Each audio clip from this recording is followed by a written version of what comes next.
Hi, Bethlehem. This is Pastor Paul. This past Sunday, we continued on with our sermon series, Thankful, as we talk about how we can give thanks to God. One of the expectations God has for his people is that we would be people of thanksgiving. That it's great for us to have feelings of gratitude, to recognize that God has blessed our lives.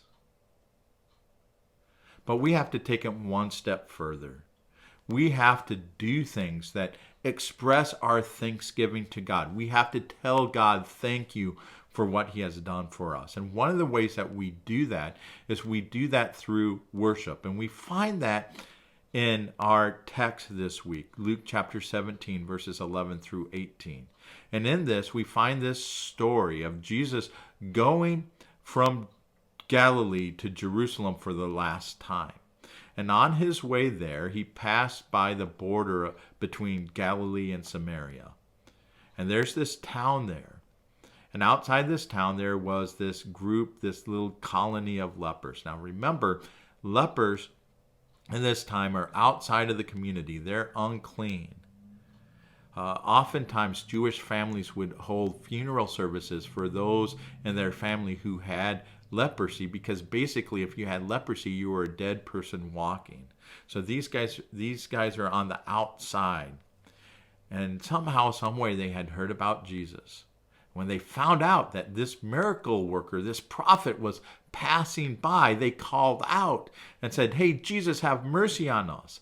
And Jesus said, "Okay, go show yourselves to the priest."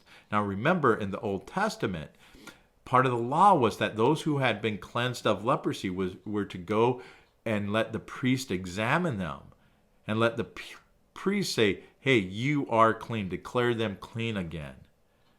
And so Jesus is asking these men, as an act of faith, to go before they're cleansed to the priest. And on their way, they're cleansed. And one of these lepers, the Samaritan, turns back to worship God, to worship Jesus, to say thank you. And here we find three realities that I think help us in our worship of Jesus. First is that we have to realize that we're helpless. This leper realized that he was helpless. He couldn't do anything about his leprosy. He needed cleansing. He needed Jesus' power to cleanse him from that leprosy. We have to realize that even though we have all these modern conveniences and we can do so many things for ourselves, that we are still helpless. Without God's blessing, without God's help in our lives, we are nothing. We are dead people walking. And so we need God's provision for life and for godliness, for salvation. We're helpless. We need to understand that. We also have to understand that we are distracted. You know,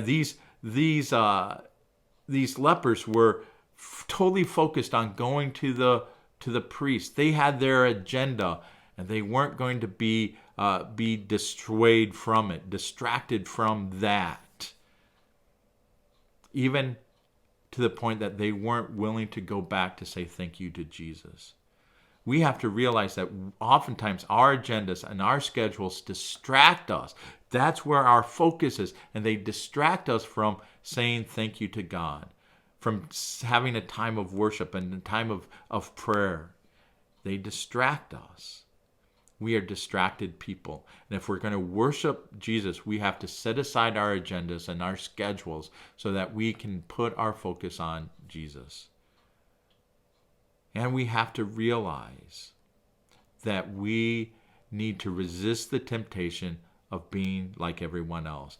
This leper had to resist the temptation of going along with his friends, his companions, to turn back to worship Jesus. We have to resist the temptation of going along with the world so that we can spend time in worship of Jesus, of God. That's so important for our lives, for our spiritual formation.